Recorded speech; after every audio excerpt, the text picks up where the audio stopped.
شروع اللہ کا نام لے کر جو بڑا مہربان نہایت رحم والا ہے۔ الف لام میم۔ اس میں کچھ شک نہیں کہ اس کتاب کا نازل کیا جانا تمام جہانوں کے پروردگار کی طرف سے ہے۔ کیا یہ لوگ یہ کہتے ہیں کہ پیغمبر نے اس کو از خود بنا لیا ہے؟ نہیں، بلکہ وہ تمہارے پروردگار کی طرف سے برحق ہے، تاکہ تم ان لوگوں کو ہدایت کرو جن کے پاس تم سے پہلے کوئی ہدایت کرنے والا نہیں آیا، تاکہ یہ رستے پر چلیں۔ اللہ ہی تو ہے جس نے آسمانوں اور زمین کو اور جو چیزیں ان دونوں میں ہیں سب کو 6 دن میں پیدا کیا، پھر عرش پر جلوہ افروز ہوا۔ اس کے سوا تمہارا نہ کوئی دوست ہے اور نہ سفارش کرنے والا۔ کیا تم نصیحت حاصل نہیں کرتے؟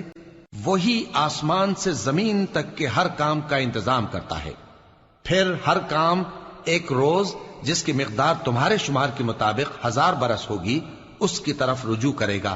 اسی شان کا ہے وہ خالق جو پوشیدہ اور ظاہر کا جاننے والا ہے، غالب ہے، بڑا مہربان ہے۔ وہی جس نے ہر چیز کو بہت اچھی طرح بنایا، یعنی اس کو پیدا کیا اور انسان کی پیدائش کو مٹی سے شروع کیا، پھر اس کی نسل ایک قسم کے خلاصے سے یعنی حقیر پانی سے بنائی، پھر اس کو درست کیا، پھر اس میں اپنی طرف سے روح پھونکی اور تمہارے کان اور آنکھیں اور دل بنائے، مگر تم بہت کم شکر کرتے ہو۔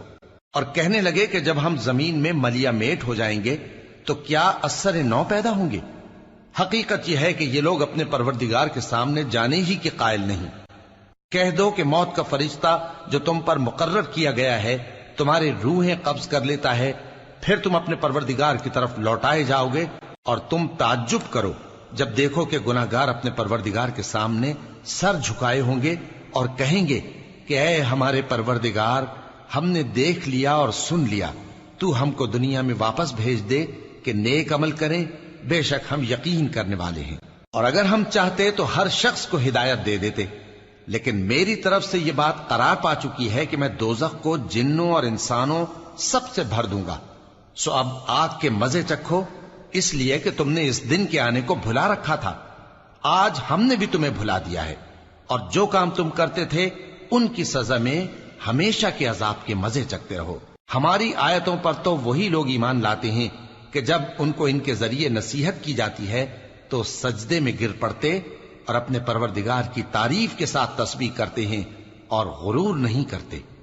ان کے پہلو بچھونوں سے الگ رہتے ہیں، اس حال میں کہ وہ اپنے پروردگار کو خوف اور امید سے پکارتے اور جو کچھ ہم نے ان کو دیا ہے اس میں سے خرچ کرتے ہیں۔ سو کوئی شخص نہیں جانتا کہ ان کے لیے کیسی آنکھوں کی ٹھنڈک چھپا کر رکھی گئی ہے، یہ ان اعمال کا صلہ ہے جو وہ کرتے تھے۔ بھلا جو مومن ہو وہ اس شخص کی طرح ہو سکتا ہے جو نافرمان ہو؟ دونوں برابر نہیں ہو سکتے۔ جو لوگ ایمان لائے اور نیک عمل کرتے رہے ان کے رہنے کے لیے باغ ہیں، یہ مہمانی ان کاموں کی جزا ہے جو وہ کرتے تھے، اور جنہوں نے نافرمانی کی ان کے رہنے کے لیے دوزخ ہے، جب چاہیں گے کہ اس میں سے نکل جائیں تو اس میں لوٹا دیے جائیں گے، اور ان سے کہا جائے گا کہ جس دوزخ کے عذاب کو تم جھوٹ سمجھتے تھے اس کے مزے چکھو، اور ہم ان کو قیامت کے بڑے عذاب سے پہلے دنیا کے عذاب کا بھی مزہ چکھائیں گے، شاید وہ ہماری طرف لوٹ آئیں۔ اور اس شخص سے بڑھ کر ظالم کون جس کو اس کے پروردگار کی آیتوں سے نصیحت کی جائے تو وہ ان سے منہ پھیر لے۔ ہم گناہگاروں سے ضرور بدلہ لینے والے ہیں۔ اور ہم نے موسیٰ کو کتاب دی تو تم ان سے ملاقات ہونے سے متعلق شک میں نہ ہونا، اور ہم نے اس کتاب کو بنی اسرائیل کے لیے ذریعہ ہدایت بنایا تھا، اور ان میں سے ہم نے پیشوا بنائے تھے جو ہمارے حکم سے ہدایت کیا کرتے تھے، جبکہ وہ صبر بھی کرتے تھے اور وہ ہماری آیتوں پر یقین رکھتے تھے۔ بلا شبہ تمہارا پروردگار ہی ان میں جن باتوں میں وہ اختلاف کرتے تھے قیامت کے روز فیصلہ کر دے گا۔ کیا ان کو اس امر سے ہدایت نہ ہوئی کہ ہم نے ان سے پہلے بہت سی امتوں کو جن کے رہنے کے مقامات میں یہ لوگ چلتے پھرتے ہیں ہلاک کر دیا؟ بے شک اس میں نشانیاں ہیں، تو یہ سنتے کیوں نہیں؟ کیا انہوں نے نہیں دیکھا کہ ہم بنجر زمین کی طرف پانی رواں کرتے ہیں، پھر اس سے کھیتی پیدا کرتے ہیں جس میں سے ان کے چوپائے بھی کھاتے ہیں اور یہ خود بھی کھاتے ہیں؟ تو یہ دیکھتے کیوں نہیں؟ اور کہتے ہیں اگر تم سچے ہو تو یہ فیصلہ کب ہوگا؟ کہہ دو کہ فیصلے کے دن کافروں کو ان کا ایمان لانا کچھ بھی فائدہ نہ دے گا اور نہ ان کو مہلت دی جائے گی۔ تو ان سے منہ پھیر لو اور انتظار کرو، یہ بھی انتظار کر رہے ہیں۔